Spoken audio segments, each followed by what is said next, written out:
Captain.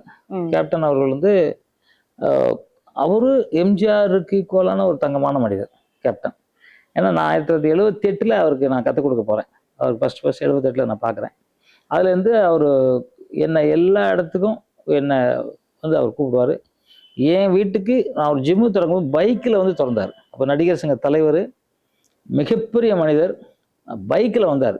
நாங்கள் அவருக்காக 100 karate காசம் black and பிளாக்ல போட்டு கம்பு கும்பலாம் வச்சுட்டு அவர் வரவேற்க நிற்கிறோம்.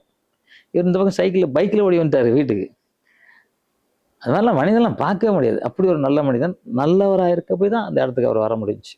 ஏன்னா மக்கள்னா அவர் வந்து எம்ஜிஆர் வந்து நீங்கள் வந்து வயசானவன் நடக்கவே முடியாது, அப்படியே கட்டி பிடிச்சிக்குவார், கண்ணெல்லாம் தொடச்சி விடுவார். அதெல்லாம் நம்ம கூட பண்ணுறோமா என்ன தெரியாது, ஆனால் அவர் இப்படி பண்ணுவார். ஏன்னா அவர் வந்து கஷ்டப்பட்டு சின்ன பிள்ளைலேருந்து கஷ்டப்பட்டு வளர்ந்ததுனால அவருக்கு வந்து எல்லாரும் வந்து அப்படின்னு நினைப்பார்.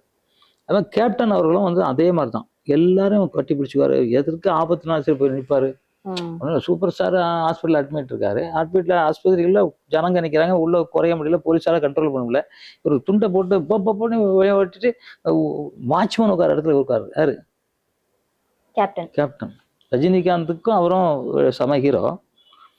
ஹாஸ்பிட்டல் கேப்டன் வந்து வாசல் உட்காந்துருக்காரு. அப்போ என்ன தங்கமான மனுஷன் பாருங்க. இதை ரஜினி சார் சொல்றாரு, சூப்பர் ஸ்டார் ரஜினி சார் சொல்ற, வேற யாரும் இல்லை, அவர் சொல்றாரு.